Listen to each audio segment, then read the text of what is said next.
All right. So I have a nutrition question here from someone who's having some difficulty keeping weight on as they clean up their diet, and they're trying to gain 20 plus pounds. They're training and they're actually doing dancing about 4 days a week or so, and trying to eat clean now and eat sort of paleo, if you will, and reduce a lot of things out of their diet in terms of the paleo principles, and they're having difficulty keeping weight on and things of that nature.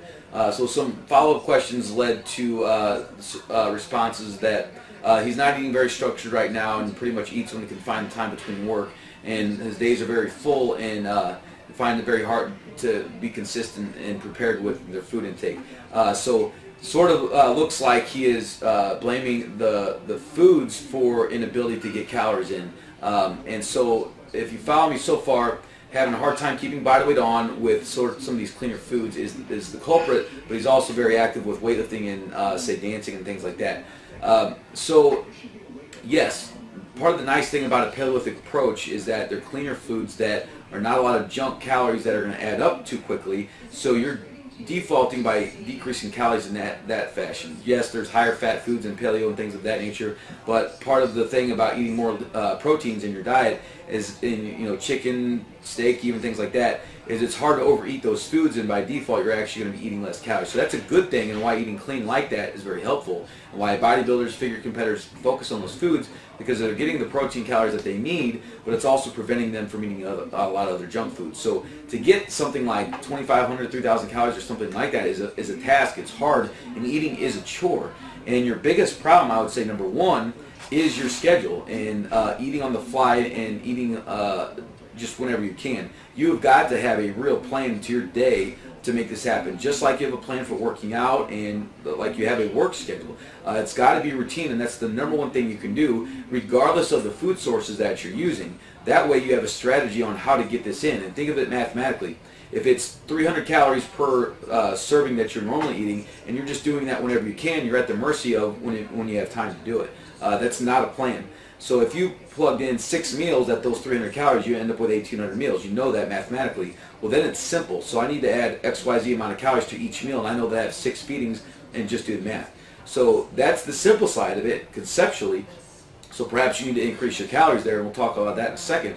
But having that plan come to life is only going to happen if you choose the right foods that are convenient for you in order to carry with you, that fit those restrictions that you're trying to fulfill, regardless of the diet plan you're on. So you got to be prepared. You got to have a plan. You got to be prepared, and you got to have those foods planned and ready. So whether that means you cook on Sundays and you have foods ready to go, that might even be too much of a pain in the butt for you. You need to have convenience type foods that travel well, that you either keep in a refrigerator with you, foods that don't need to be refrigerated that you can carry with you. For example, boiled eggs travel well, and it's a quick and easy snack that have a good amount of calories in there that you can eat at any time and place.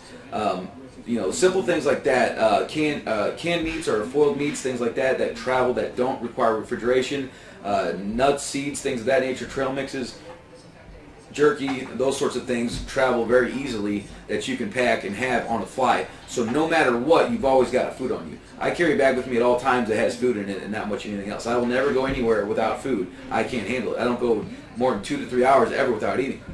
That's the only way I can keep my weight on, because I try to eat very clean as well, and I need to get calorie-dense foods in, and that might mean I'm eating more healthy fats and nuts and things like that. I eat a lot of eggs, avocado-type stuff that allows me to get such calories. So if you're going to eat in that fashion, you need to choose the foods that have the calories you need, and not just, you're not going to make it on just protein.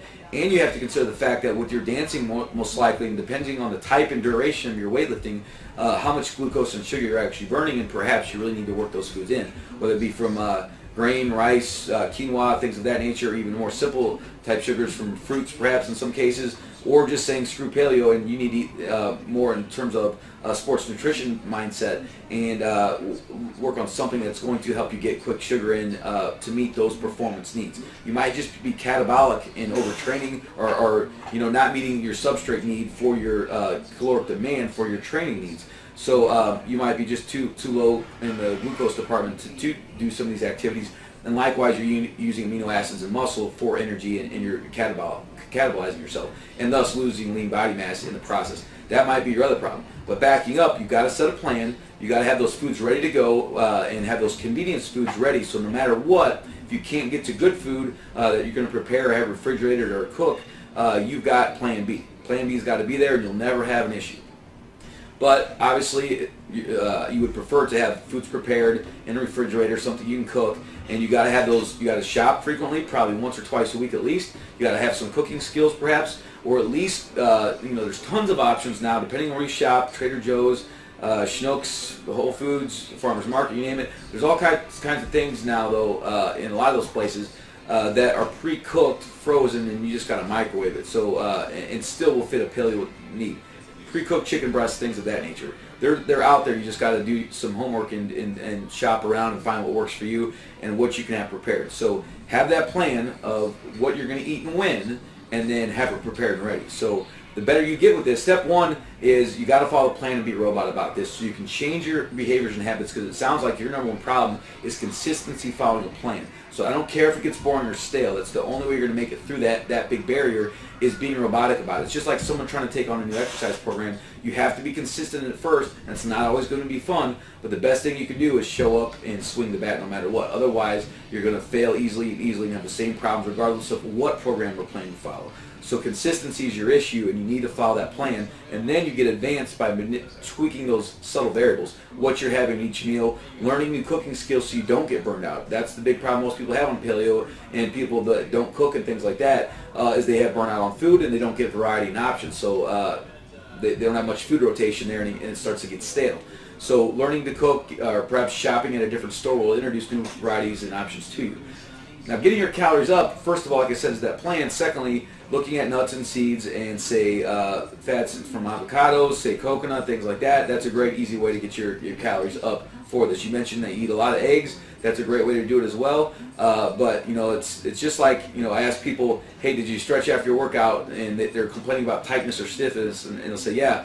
And I say, for how long? They say 30 seconds. I'm like, well, that's the problem. That's insufficient time for a really tight, chronic, stiff tissue. Likewise, in diet, I ask guys all the time, I'm eating all the time, I'm not gaining weight. How many times did you eat? Twice. And I eat a big, huge meal. Well, at the end of the day, that's not allowing them sufficient time and opportunity and frequency to get the right number of meals in to spread out those calories and properly digest them. If you eat that many calories at once, you're not going to digest and assimilate them too well, and a lot of that's just going to be wasted out of the body as fecal matter anyway. So you got to spread it out and make it optimized and efficient like a well-running machine. So increase the amount of calories per meal, spread those meals out for proper digestion and assimilation. Jump up those fat calories a bit.